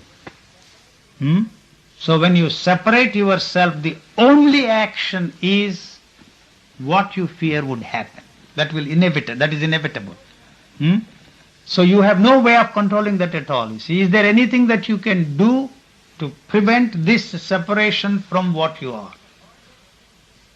It is a horrible thing, you see, to realize that you are yourself anger, and whatever you do to stop that, prevent it, you see, or do something about it, is false. That will be tomorrow or in your next life, not now. So that is what you are. You are not a spiritual man or a religious man. You can imagine that you are a religious man. You are because it does not exist at all. So I always give, my pet simile. We all take it for granted that there is such a thing as a horizon there. So if you look at that and say that it is a horizon, it sounds very simple to you. But you forget that, the physical limitation, the limitation of your physical eye fixes that point there and it calls it horizon. So you are moving in the direction of horizon. The more you move in the direction, the faster you move in the direction with the aid of all these mechanical means like, the Concords, supersonic planes, the more it is moving farther and farther and farther away. So instead of finding out what is it that is limiting your physical capacity to see, instead of bothering your head, breaking your head over that, of capturing that, then you will be able to understand the limitations of this and not bother about that. That doesn't exist at all. What you are stuck with is only the limitation. So I give also another example, of trying to overtake your shadow. I don't know, as children we always played this game, trying to overtake all the other boys running with you, everybody trying to overtake his own shadow. It never occurred to us then, that it is this body that is casting this shadow there, and you are wanting to overtake that shadow is an absurd game that you are playing. You can run for miles and miles and miles. Or the story of Alice in Wonderland. The Red Queen, has to run faster and faster and faster in order to keep still where she is. That's exactly what you are all doing. Running faster and faster and faster, but you are not moving anywhere. All that you are doing to find exactly where you are. This is not moving at all. So that gives you the feeling that you are working something, you are doing something to achieve your goal. Not knowing very well that what you are doing is totally unrelated to the natural functioning of this body, and you want to act in a natural way. You are not acting in a natural way because the ideal you have placed before you, which you have accepted but placed before you by the culture, has falsified the natural actions here. You are frightened of acting in a very natural way because you have been told that that is the way you should act, you ought to act. So, physical perfection is one of the means. I am not saying anything against yoga, please don't get me wrong. I am not saying anything against meditation, do yoga. They are all certain palliatives, if you want to keep your body supple, do it, So a supple body is better than a stiff body, One day, the body, that's all right. So instead of creating tensions all the time, meditation gives you relief from your tensions, do it. But I am suggesting, don't forget that it is the meditation that is creating all the tensions. You first create a problem, and then you try to solve the problem. It's all right, but thank God you are not doing it very seriously. That's the only hope you have. If you very seriously meditate, you are in trouble. You will go crazy. Or if you try to practice this awareness all the time, in your conscious as well as unconscious levels, you will be really in trouble. You will end up in the loony bin there, singing Looney Tunes and merry melodies. Oh, thank you. Now you can learn the new songs from India and Hare Krishna songs and sing and enjoy. That's all right, but don't do that because it's something like trying to walk, watching every step you take. You are in trouble. You will not be able to walk at all. So don't do that. It's a mechanical thing. The things that are there are running very smoothly and mechanically. You don't have to do a thing about it. The more you try to do it, the more resistance you are creating. Live in hope and die in hope. And hope that you will be born again if you accept the theories of reincarnation and all that. One is bad enough. Why do you want to be born again? The same thing again. So you might as well handle this problem once and for all now and begin to live what little is left for us. Not bother about, the world and the peace of the world and, If the question of how to be happy is dropped, then you begin to live, not bothering about happiness at all. That doesn't exist, happiness doesn't exist at all. No.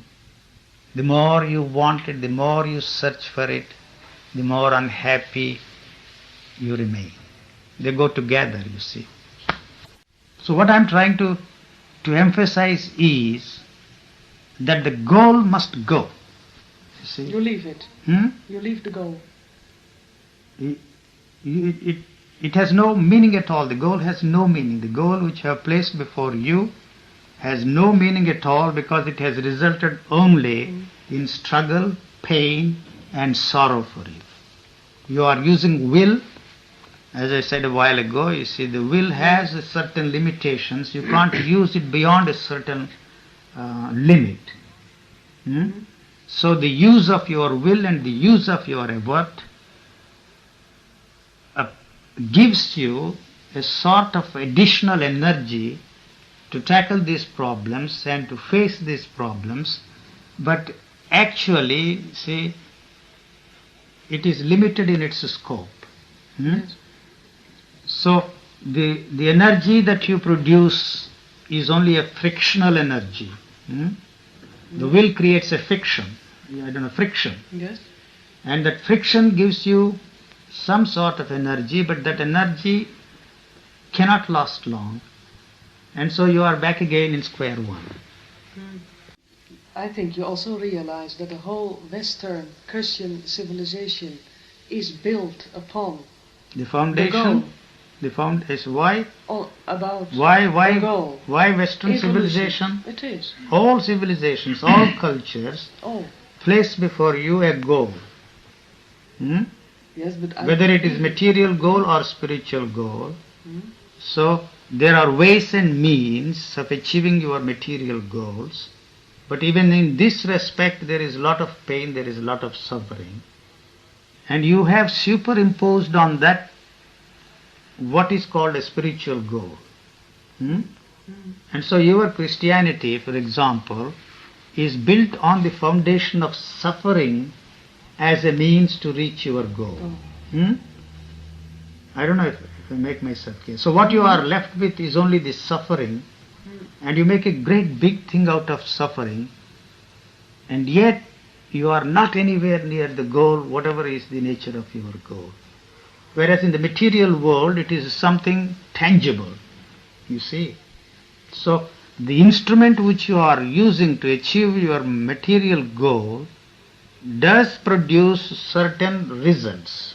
And so by using that more and more, you have a way of getting the desired results, but there is no guarantee. What I think of such an answer is that I do agree, but it's very theoretical. Just free yourself of the burden of culture. Then I understand it, but practically it's very difficult, of course. You see, can almost nothing do about it. There is nothing, so not a thing. You are a product. You have no freedom of action at all. No. When that is understood, what is there, expresses itself. The intelligence that is there, can handle much more effectively than all the solutions that man has come out through his thinking. That's all that I'm saying, Which is the result of millions and millions and millions of years of the creative nature. That's all. The ideal that we have placed before us, the perfect man, is just, a myth. Such a man doesn't exist at all. The ideal man? Ideal man doesn't exist. Just a word, an idea. So all your life you are trying to become that ideal man, and what you are left with is the misery, the suffering. to be that. One day, you see, the hope. So we die with that hope. So one solution is accept your being here, as you are. As you are, exactly the way you are. Then you are not in conflict with the society. You see, the demand that is pushing you in the direction of wanting to change yourself into something, you see. That is what the culture has done, put it in you. So I ask the question repeatedly when people come to see me, a very simple question. You must be very clear as to what you want. So I want this, I don't want that. It's all right. You see, when once you know what exactly you want, you will be able to find out the ways and means of fulfilling your wants. So, unfortunately, people want too many things at the same time. So you crystallize all our wants into one basic want, because all the other wants are the variations of the same want. So if you reject my suggestion that man always wants to be happy without even rare moments of unhappiness, or permanent pleasure without, you see, pain, which, as I said, you see, a while ago, is a physical impossibility. That the body cannot take any sensation, be it pleasurable or painful, for long. It is destroying the sensitivity of the sensory perceptions and also destroying the sensitivity of the nervous system. If he had all the time... If he was all the time concerned about see, the goals he has, you see, the permanent, you see. So, there is, you see, a sensation of pleasure. So, the moment you see, you recognize a particular sensation as a pleasurable sensation, naturally there is a demand to make that pleasurable sensation last longer. So every sensation, depending upon the intensity of that sensation, which is played by, you to invest it with more intensity or less intensity, depending upon what you are after, has a limited life of its own.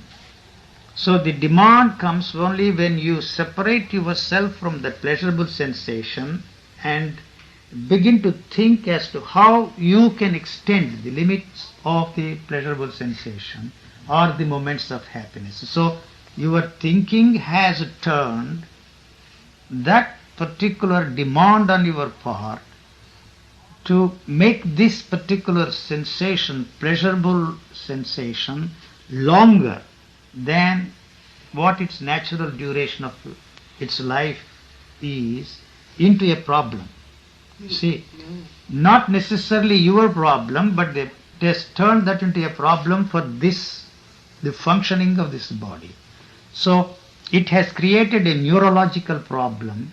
So it is trying to absorb that and doing everything possible to absorb that.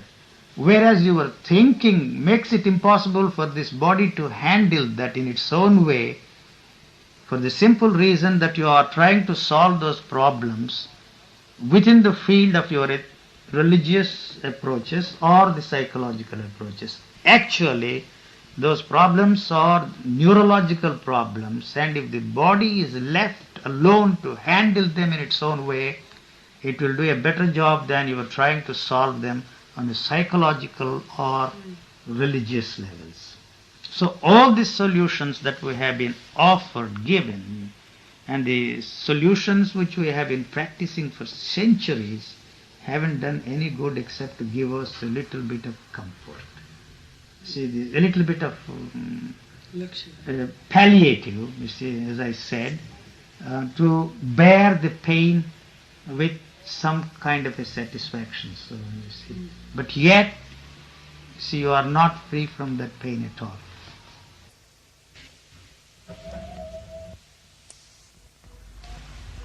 So nobody can be an example for anybody else? It's only for the animals, not for the humans. A human being cannot follow anybody, you know.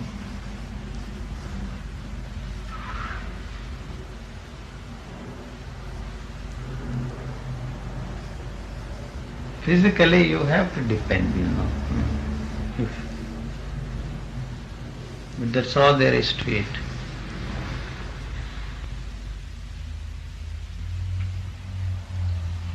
Would you say that there is not such a thing as growth in spirituality? Or could you say that, for instance, what I am suggesting is that there is no such thing as spirituality at all. If you superimpose what you call spirituality and your what is called material life, then you create the problems for yourself. Because you see a growth, the birth, growth, rise, development, you see in the material world around you. So you are applying that to this so-called spiritual life also. So you suggest that the problem starts when you start separating things. Separating things, dividing things into two, material life and spiritual life. But there is only one life. See, this is the material life. And that has no relevance. See, wanting to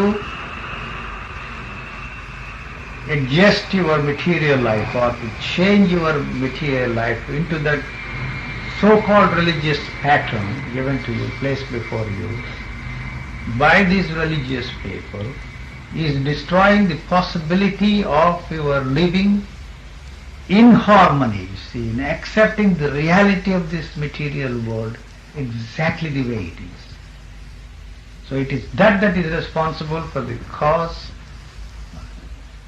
responsible for your pain, for your suffering, for your sorrow. There is a constant struggle on your part to be like that, and to chase something that does not exist, has no meaning at all.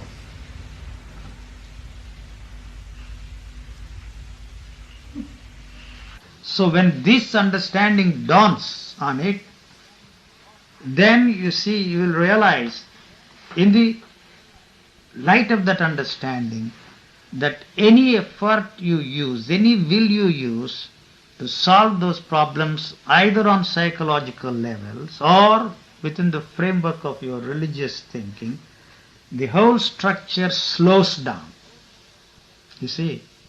And when it once slows down, the energy that is there in the body, which is a manifestation of life or expression of life, handles it in a tremendously easier way than the frictional thinking which you are generating through your ideas of how to handle these problems. That's all that I'm suggesting. So when you feel that you have a problem, you just leave it. You see, if you put it that way, then there is a demand from the person who is suggesting that to ask how you can leave that alone. You know that you cannot leave it alone. You just say, leave it alone. But naturally the next question will be, how to leave that alone without the interference of this thought? There is no how.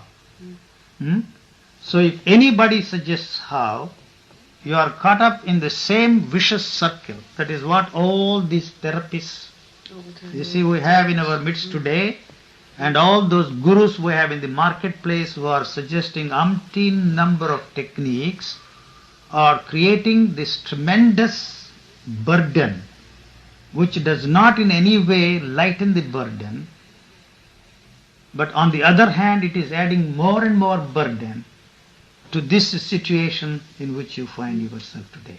So all those systems and techniques cannot be of any help except that they will act as palliatives for a while to bear the pain for a little longer than, it is possible for you.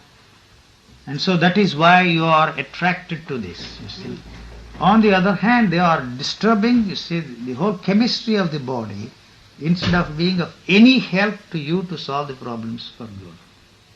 They are disturbing the chemistry. They are disturbing the chemistry, and in this process it is throwing up all kinds of aberrations which you consider to be a sort of a spiritual experiences, you see. So your breathing exercises, your yoga exercises, your meditations are disturbing the chemistry of the body and the natural rhythm of the body. In exactly the same way, all these drugs, you see, which people take disturb the chemistry of the body. So you say that they are damaging, but actually these are far more damaging than those things. See, the drugs. I'm not suggesting that you should take drugs, but the purpose, you see, of your using the drugs, or you see, use all these therapies, spiritual or psychological therapies, that all those therapies, religious and psychological therapies, are dishing out day after day after day. So the fact that they give you some relief, like anesthesia, you see, you have a headache, you see, you don't even give the opportunity for the body to handle it for a little while, so you rush to the market and buy anesthesia or Bayer's aspirin or something, and you drug yourself. So in exactly the same way, it makes it difficult for the body to manufacture the natural things that are there in your body to help to relieve you of the pain. It has all the hallucinogens you are talking about as part of this system, because it wants, you see, to control the pain and to relieve itself of the pain. You understand? So it knows only the physical pain, it is not interested in your psychological pain at all. So the solutions they are offering is only in the area of the psychological field, but not in the physical field. So if you are not looking at the problems at all, you are not dealing with the problems, you are more interested in solutions than the problems. You see, that makes it difficult for you to look at the problem. I am suggesting that, look here, you don't have any problems. You assert with all the emphasis at your command, with a tremendous animation, look, I have a problem here. All right, you have a problem here. That problem you are talking about is something which you cannot pinpoint and say this is the problem. You say physical pain, it is a reality. So you go to a doctor, whether it is good for the body or not, whether it is a poison or not, it produces the required relief, however short it may be. So these things, you see, the therapies that those people are dishing out intensify the problem, which is non-existing. So the problem is not there anymore. You see. So you are only searching for the solutions. So if there is anything to those solutions that they are offering, the problems should go, should disappear.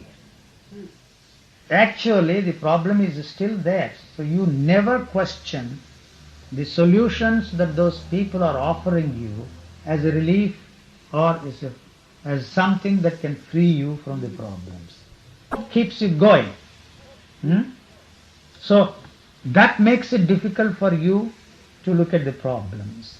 I don't know, you see, if one solution fails, you go somewhere else and pick up another solution. If that solution fails, you see, you go somewhere else and pick up another solution. So you are shopping around with all these solutions, but never once will you look at this problem and ask yourself, what is the problem? I don't see any problem. I see only that you are interested in solutions, and you come here and ask, you see, the same question, I want another solution. I say, those solutions have not helped you at all. Why do you want another solution from me? You see, it will be the same. You will add one more to your list of solutions, but you will end up in exactly the same way. If you find the uselessness of one, if you see one of them, you have seen them all. You don't have to try one after the other. So what I am suggesting is, if that is the solution, you should be free from the problem. If that is not the solution, if there is nothing that you can do about it, even then the problem is not there. So you are not interested in solving the problem because that will put an end to you. So you want the problems to remain.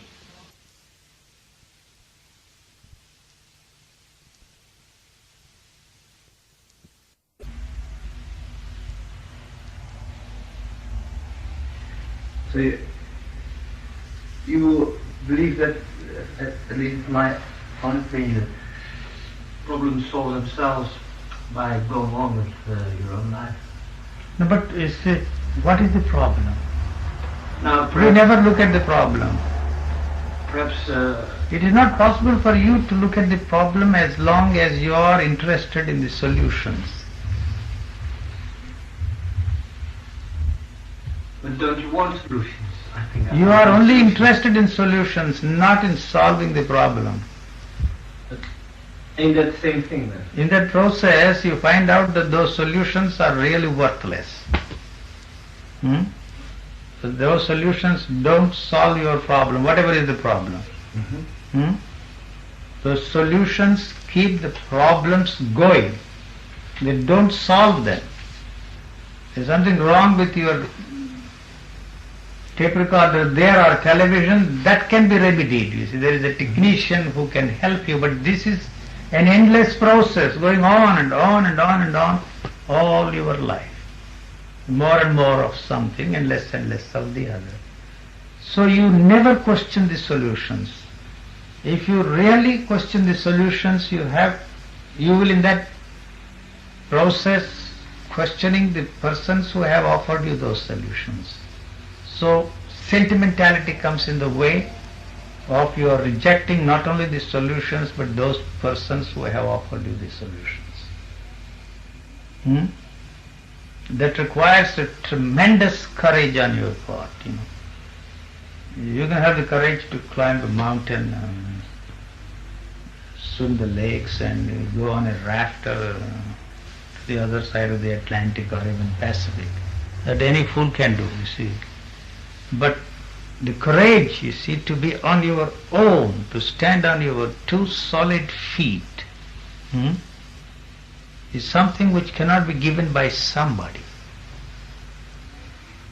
So that, you see, if the whole thing, if you are freed from the burden of the entire past of mankind, then what is there is the courage. You see, not through the development of any courage you can free yourself from that burden.